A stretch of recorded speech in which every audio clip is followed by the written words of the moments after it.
Tennis channel की तरफ से फ़रहत का सलाम। खुश रहें, आबाद रहें, शाद रहें। कैसे हैं आप सब लोग? उम्मीद है सब खैरियत से होंगे। जुम्मा मुबारक हो। दुआओं में हमें याद रखिएगा, अपने वतन के लिए भी दुआएं करें। आज जो मैं बात करना चाह रही थी वो हमारे माशरे में बड़ी ही आम सी बीमारी फैलती जा रही है, वो है हसद। अब हम सबसे पहले तो ये जानते हैं कि हसद क्या है। सूफ़िया इकराम जो हैं उनकी नज़र में तो ये एक रूह की बीमारी है, जबकि जो माहिर नफ्सियात हैं वो कहते हैं कि ये एक ज़हनी कैफियत का नाम है।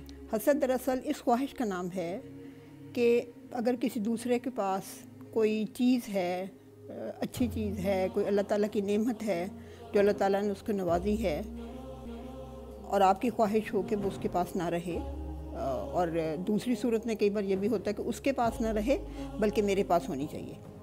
ये प्योर नेगेटिव थॉट है।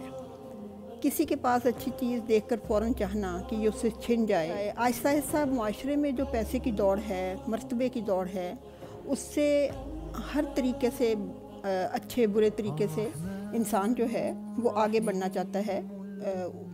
इस दौड़ में बेशक वो दूसरे को नुकसान भी पहुंचा दे तो वो उसको जायज़ समझता है।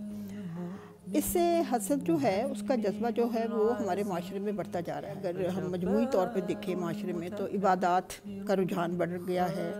उम्रे हज बहुत किए जाते हैं, ज़्यादा से ज़्यादा खैरात जो है वो की जाती है, ज़कात निकाली जाती है, लेकिन उन सब में कहीं जो नेकी की रूह है वो कहीं पीछे रह जाती है। और बंदा जो है वो अगर अल्लाह की तकसीम पर खुश नहीं है तो समझें कि वो अल्लाह से मुकाबले पे है, क्योंकि उसे हर हाल में अल्लाह की तकसीम पर खुश रहना है। अब देखा जाए तो वो जो नेमतें अल्लाह ने उसको दी होती हैं वो उसकी तरफ नज़र नहीं फेरता, बल्कि वो उस नेमतों के बारे में ज़्यादा सोचता है जो किसी को अल्लाह ताला उसकी मेहनत से या उसकी जो फेज से, उसकी किस्मत से जो उसको दी होती हैं उस पर कुटता रहता है। अब अगर हम देखते हैं कि हसद जो है वो कोई पढ़े लिखे या अनपढ़ के उस पे स्केल पे नहीं है कि भाई पढ़ा लिखा है तो उसमें नहीं होगी और अनपढ़ है तो उसमें होगी। ये किसी में भी हो सकती है। हुज़ूर का फरमान है कि एक बंदे में हसद और ईमान इकट्ठा नहीं हो सकता, क्योंकि अगर बंदा अल्लाह की तकसीम पर राज़ी नहीं है तो वो फिर ईमान पर नहीं। हसद जो है वो नेकियों को इस तरह खा जाती है जिस तरह आग जो है वो सूखी लकड़ियों को चाट जाती है। हम में 100 खूबियाँ भी हों तो हसद जो है वो उनको जलाकर राख कर देती है। और करते रहना चाहिए कि आया हमारे अंदर हसद की बीमारी तो नहीं है। और जो हसद की जो बदतरीन जो हालत है जो किसी की अंदर पाई जा सकती है वो ये है कि आप किसी की तकलीफ़ को देखकर, मुश्किल में देखकर उसको आप खुश होते हैं।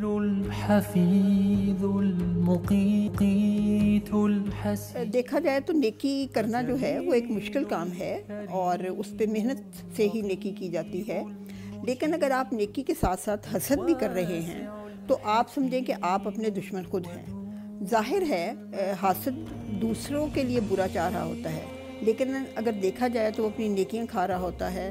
वो फिर हर वक्त कुटता रहता है, हर वक्त अपने अंदर गुस्सा पालता रहता है, जिससे उसके जो दूसरों के साथ मामलात हैं वो भी कोई इतने बेहतरीन नहीं जा रहे होते। देखें तो वो दीनी तौर पे भी और फिर दुनियावी तौर पे भी अपना नुकसान करता है। हसद करने की बजाय अल्लाह से उसका फजल मांगना चाहिए। अपने आप को इस मनफी जज्बे से पाक करने की कोशिश करते रहना चाहिए। हसद के जज्बे को हम रश्क के जज्बे में बदल सकते हैं। यानी अगर आप किसी के पास अल्लाह ताला की नेमतें देखते हैं, उसकी बरक़ात से जो उसको मुयस्सर होता है वो देखते हैं, तो आप अपने लिए दुआ मांगे अल्लाह से कि अल्लाह ताला मुझे भी आप ये इनायत करें।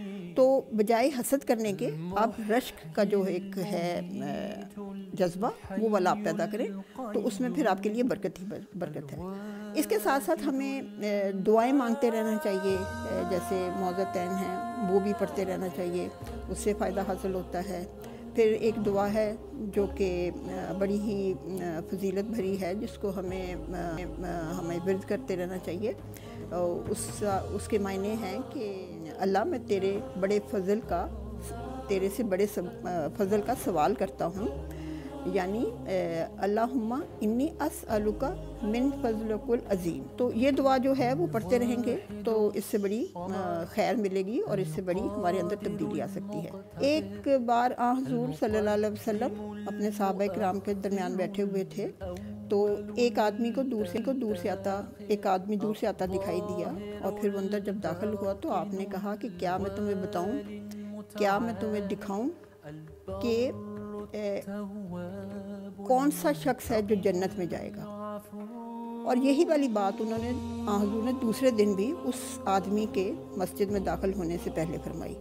پھر تیسرا دن بھی یہی ہوا کہ حضور نے جب وہ آدمی داخل ہو رہا تھا تو صحابہ کرام کے درمیان میں بیٹھے ہوئے پھر یہ بات دہرائی۔ تو صحابہ کرام بڑے متاثر ہوئے کہ بھئی اس شخص میں کیا ایسی چیز ہے کہ جو اس کو جنت کا پیغام دے دیا ہے حضور نے۔ تو ان میں سے ایک صحابہ نے کسی بھی بہانے سے اس کے ساتھ اس کے گھر میں ایک دن کے لیے قیام کیا، اور اس نے بغور دیکھا کہ میں دیکھوں کہ اس میں کون سی ایسی چیزیں ہیں کہ جو یہ کرتا ہے جس کی وجہ سے اس کی بخشش کی گئی ہے۔ تو اس نے جب غور کیا تو اس نے دیکھا کہ تمام جو عبادات تھیں اور جو طریقہ تھا وہ سارا وہی تھا تقریباً جو کہ صحابہ کرام کرتے تھے اور دوسرے لوگ کرتے تھے۔ تو وہ بڑے پریشان ہوئے کہ یہ بھی کیا ہے۔ تو اس نے ان سے پوچھا کہ آیا تم کون سی ایسی چیزیں یا کون سے ایسے عمل کرتے ہو جس سے یہ والی بشارت ہوئی ہے؟ تو اس شخص نے کہا کہ دل میں نے کبھی کسی کے لیے کینہ نہیں رکھا۔ اور دوسرا جو انہوں نے کہا، میں جب کسی کے پاس اللہ تعالیٰ کی کسی نعمت کو دیکھتا ہوں تو میرے دل میں حسد پیدا نہیں ہوتا، بلکہ میں اس کے لیے خوش ہوتا ہوں کہ اللہ تعالیٰ نے اس کو وہ چیز عنایت کی ہے۔ تو ہمیں بھی اس منفی جذبے سے بچنا ہے جتنا ممکن ہو سکے، اور اپنے لیے دعائیں مانگتے رہنا چاہیے کہ اللہ تعالیٰ ہمیں اس منفی جذبے سے ہمیشہ پاک رکھے۔ اور اگر کبھی محسوس ہو کہ ہم کسی کی اللہ کی دی ہوئی چیز کسی کے پاس دیکھ کر ہمارے دل میں کوئی چھوٹی سی بھی چیز پیدا ہوتی ہے منفی، تو ہم اسی وقت پوری کوشش کریں کہ اس کو نکال باہر پھینکیں۔ اللہ تعالیٰ ہمیں اس کی توفیق عطا فرمائے، کیونکہ اس کے حکم کے بغیر تو ہم کچھ بھی نہیں کر سکتے۔ تو آسانیاں بانٹیں، دوسروں کے لیے بھی اپنے لیے بھی آسانیاں مانگیں اللہ تعالیٰ سے۔ اللہ تعالیٰ ہمیں اس قابل بنائے کہ ہم دوسروں کے لیے فائدہ مند ثابت ہو سکیں، ہیلپ فل ثابت ہو سکیں۔ چلیں ہم سب مل کے کوشش کریں گے کہ اس جذبے سے بچیں اور اپنے لیے دعائیں مانگتے رہیں۔ سب کے لیے دعا مانگنا مت بھولیے گا۔ ہمارے چینل کو سبسکرائب کرنا بھی نہ بھولیں۔